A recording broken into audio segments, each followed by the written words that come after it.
Anda sudah menemukan orang yang mengupgrade iman, orang rajin sholat, tapi ada orang yang ketiga yang jauh melampaui yang dua ini.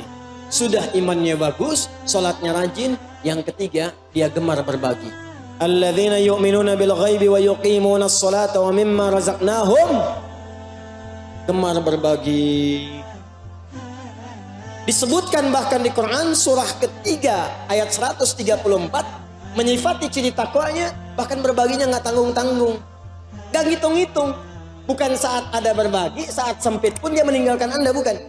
Kata Allah, alladzina yunfiquna fis sarra'i wad-dharra'i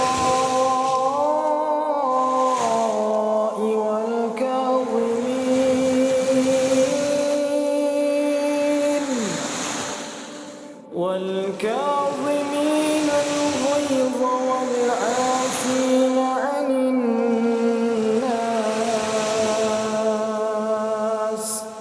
wallahu yuhibbul muhsinin.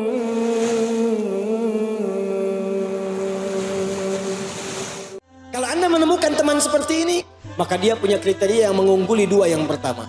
Ambil sebagai teman. Kenapa? Karena dia akan bersama Anda saat sulit dan bahkan saat senang.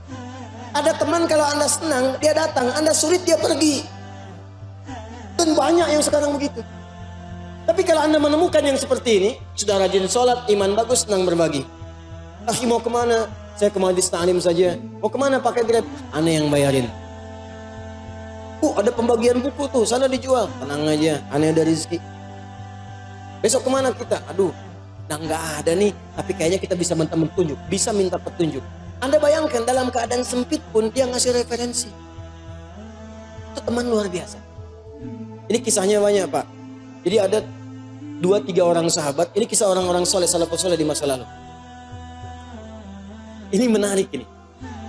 Ada seorang teman, bertiga sebetulnya mereka, sahabatan. Udah iman bagus, rajin sholat, rajin infak. Tiba-tiba tiga-tiganya ini sedang punya persoalan.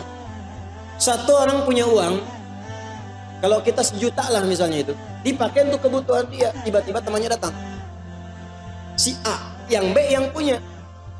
Kemudian ketika si A datang pada B, aku butuh ini, Allahu Akbar, dia berikan pada kawannya walaupun dia butuh.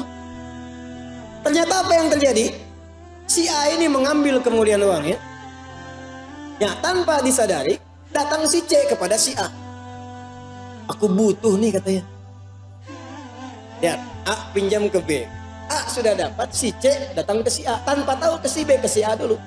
Aku punya kebutuhan nih. Si A yang baru minjam ke si B tadi, teman-teman sekalian, karena temannya dia butuh, maka dia berikan pada temannya. Dipraktekkan ayat yang sama. Wa yu'thiruna ala anfusihim walau kana bihim khasasah. Maka diberikan pada si C tanpa pikir panjang. Nih, aneh ada rezeki. Padahal baru minjem dari si B. Si B yang uangnya dipinjam oleh si A tadi, karena merasa ada kebutuhan datang pada si C. Dia nggak menyebutkan uangnya dipinjam, dia cuma katakan barangkali antum ada kelapangan rezeki, anak ada punya kebutuhan, nilainya sama 1 juta juga. Di si A minjam ke si B, si C ke si A, si B minjam ke si C. Si C pun tanpa pikir panjang karena punya sifat ini, diberikan langsung seketika. Tiba-tiba mereka kumpul bersama. Ketika kumpul, tadinya bisik-bisik, ngobrol, kebuka akhirnya. Tiga-tiganya cuma putar-putar di situ aja.